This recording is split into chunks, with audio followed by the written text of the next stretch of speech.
केंद्र शासनानं शेतकऱ्यांच्या संदर्भातले शेतीमालाच्या संदर्भातले 3 अध्यादेश काढले। संसदेमध्ये त्यावर चर्चा होऊन ते अध्यादेश मंजूर पण झालेले आहेत आणि त्यावरती एक विचित्र पद्धतीनं असा गदारोळ देशभर माजवण्यात येत आहे। म्हणजे मुळात हे अध्यादेश काय आहे हे समजून न घेता म्हणजे आपल्याला जवळपास काही दिवसांपूर्वी असाच एक गोंधळ NRC आणि CAAच्या बाबतीमध्ये दिसून आलेला होता की काय आहे ते समजून न घेता त्याच्यावरती एक गदारोळ माजवायचं आणि विशेषतः डाव्या विचारसरणीचे जे लोक आहेत, पुरोगामीचे लोक आहेत, त्यांनी असा एक अघोषित असा कार्यक्रमच ठरवलेला आहे की गोंधळाची वैचारिक पातळीवरती गोंधळाची परिस्थिती निर्माण करायची। हे 3 अध्यादेश ढोबळमानानं असे आहेत की त्याच्यातले अगदीच शाब्दिक बारकावे न जाता मी थोडंसं समजण्याच्या भाषेमध्ये त्याला सोपं करतो। पहिला अध्यादेश आहे हा कृषी उत्पन्न बाजार समित्या म्हणजे मंडी असा जो शब्द आहे हिंदीमध्ये। शेतकऱ्यांना त्यांचा माल विकण्यासाठी शासनाने जी व्यवस्था केली होती APMC म्हणजे ॲग्रिकल्चरल प्रोड्यूस मार्केट कमिटी, आपल्या बोलीभाषेमध्ये मार्केट कमिट्या असा तो शब्द आहे। ह्यांच्या वतीनं ह्यांच्यामार्फतच सगळा शेतमाल विकला जात होता आणि त्याचं कारण असं दिलं गेलेलं होतं 1955च्या नंतर की शेतकऱ्यांना त्याचा माल विकण्यासाठी एक सोय असावी आणि व्यापाऱ्यांनी शेतकऱ्याचं शोषण करू नये। वरवर पाहता हे खरं आहे असं सांगितलेलं होतं।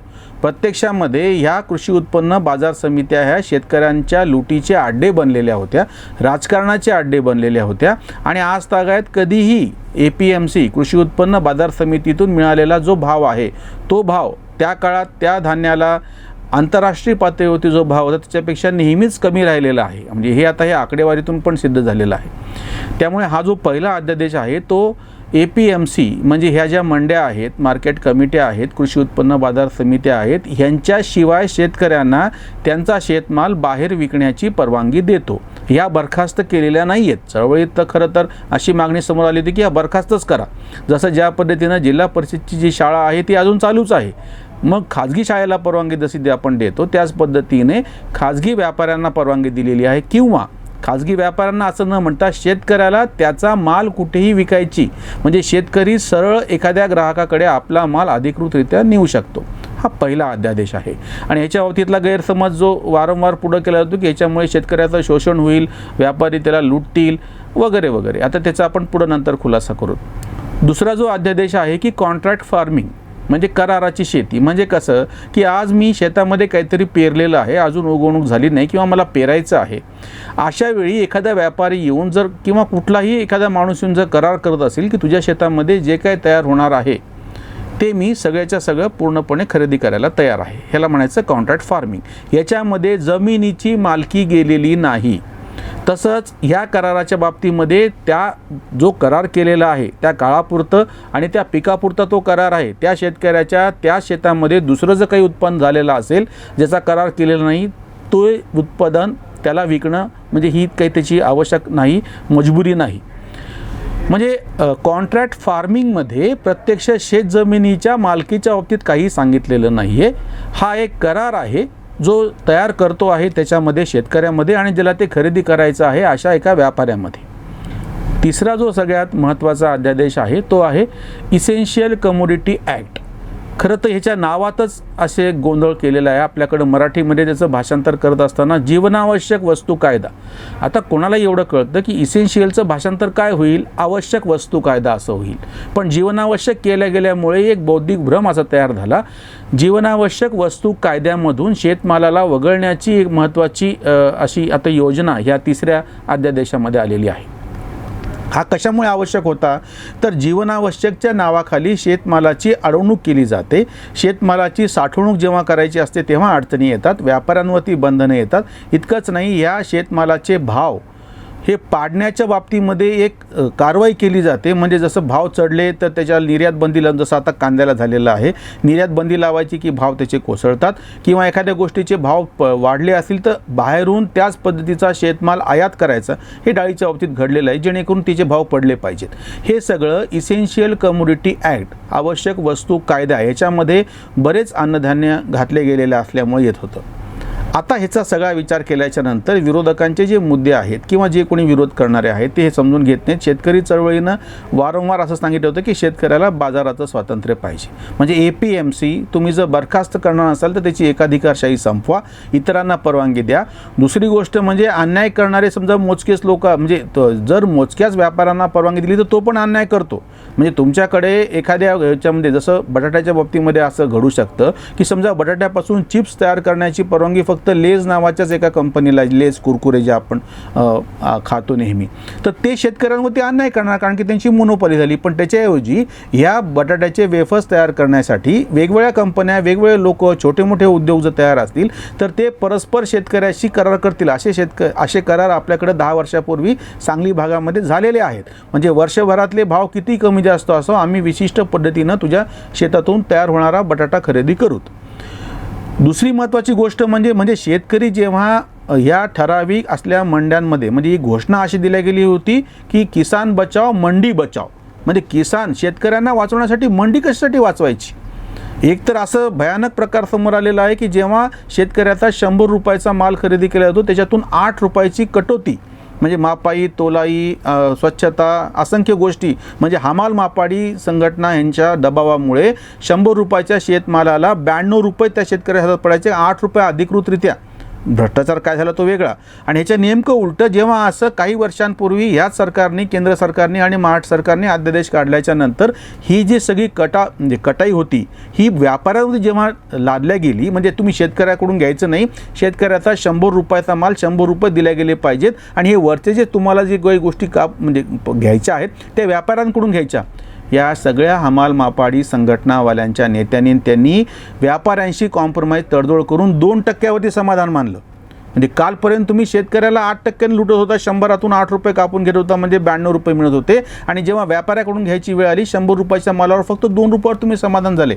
म्हणजे जे स्वतःला दलित, शोषितांचे, कष्टकऱ्यांचे प्रतिनिधी म्हणतात असे सगळे डाव्या चळवळीतल्या लोकांनी इतके वर्ष हमाल मापाडी संघटनेच्या नावाखाली 8 रुपयानं लुटलं, 6 रुपयाने जास्तीचं लुटलं शेतकऱ्याला. त्याच्यामुळे APMC कृषी उत्पन्न बाजार समिती बरखास्त करण्याची ही मूळ मागणी ती थोडीशी बाजूला ठेवून तिचा एकाधिकार मोडण्याचा जो अध्यादेश आहे त्याचं स्वागत सर्वसामान्य शेतकरी करतो आहे.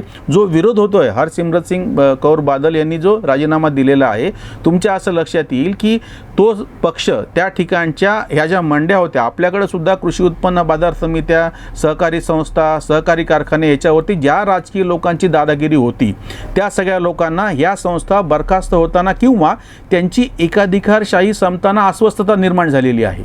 जसं आता शिक्षण जर खुलं झालं तर ज्यांच्या शिक्षण संस्था आहेत ते अडचणीमध्ये सापडतील. शेतकऱ्यांचा बाजार व्यापार जर खुला झाला त्याच्या शेतमालाचा, तर शेतमालाच्या बाजारावरती ज्यांचं वर्चस्व आहे ते अडचणीत सापडतील.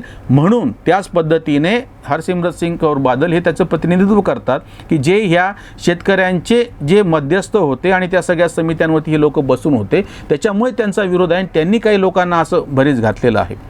कॉन्ट्रॅक्ट फार्मिंगच्या बाबतीमध्ये सगळं नेहमी अशा आरोप केला जातो की समजा दिलेल्या भावापेक्षा कमी भाव जर बाजारात असेल तर तो माणूस तेवढी किंमत त्याला देणार नाही शेतकऱ्याला. म्हणजे 20 रुपयाच्या किलोच्या दरानं एखाद्या शेतमालाचा सौदा केला गेलेला असेल आणि जेव्हा तो शेतमाल बाजारामध्ये आला तर जर त्याची किंमत 15 रुपये बाजारात आली, तुम्ही तर सौदा 20 रुपयाचा केलेला आहे, अशा वेळी हा जो बलदंड असा जो काही बहुराष्ट्र कंपन्यांचा जो माणूस असेल, व्यक्ती ती हे असेल, संस्था असेल, ती त्यांना शेतकऱ्याला ती पैसे तेवढे देणार नाही, आपण केलेला करार मोडेल आणि ह्याच्या विरुद्ध भांडण्याची शेतकऱ्याला ताकद नसेल. हे सगळे लोक अशा एका मूर्खाच्या नंदनवनामध्ये किंवा अशा भ्रमात राहतात. कुठली मोठी कंपनी जेव्हा तिचीसुद्धा मोनोपॉली असती तेव्हाच ती अन्याय करू शकते. एकाला दुसरी, दुसऱ्याला तिसरी, तिसऱ्याला चौथी अशी जर खुली त्याच्यामध्ये आपण स्पर्धा म्हणतो अशी जेव्हा असेल तेव्हा कुठली मोठी कंपनी अशा पद्धतीनं अन्याय करू शकत नाही. आणि तो शेवटचा मुद्दा होता इसेन्शियल कमोडिटी ॲक्ट. आवश्यक वस्तू कायद्यामधून जर शेतमाल वगळला, कांदा ही आवश्यक गोष्ट नाही, साखर ही आवश्यक गोष्ट नाही. धान्याच्या बाबतीमध्ये आपण समजू शकतो, म्हणजे वाद जर करायचा असेल तर काही धान्यांच्या बाबतीमध्ये आपण समजू शकतो.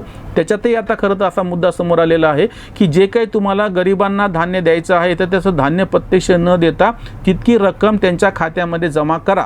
पण तुम्ही हे पूर्णपणे ही जी रेशनिंग व्यवस्था आहे त्याच्यामुळे जीवनावश्यक वस्तू असं शब्द देऊन तुम्ही आणलेला जो कायदा आहे म्हणजे आवश्यक वस्तू कायदा, हा सगळी गोष्ट जर पूर्णपणे याच्यातून शेतमाल बाहेर राहिला तर शेतमालाच्या विक्रीसाठी एक संपूर्ण भारतामध्ये तुम्ही एक कर रचना जेव्हा ठेवता, संपूर्ण भारत ही एक बाजारपेठ असते. एखादा मोबाईल विकण्यासाठी तुम्हाला काही बंधनं नसतात, त्याच पद्धतीनं एखादी मोटरसायकल विकण्यासाठी बंधन नसतात, त्याच पद्धतीनं इतर औद्योगिक उत्पादने विकण्यासाठी बंधनं नसतात. तर मग शेती उत्पादने विकण्यासाठी बंधने कशामुळे?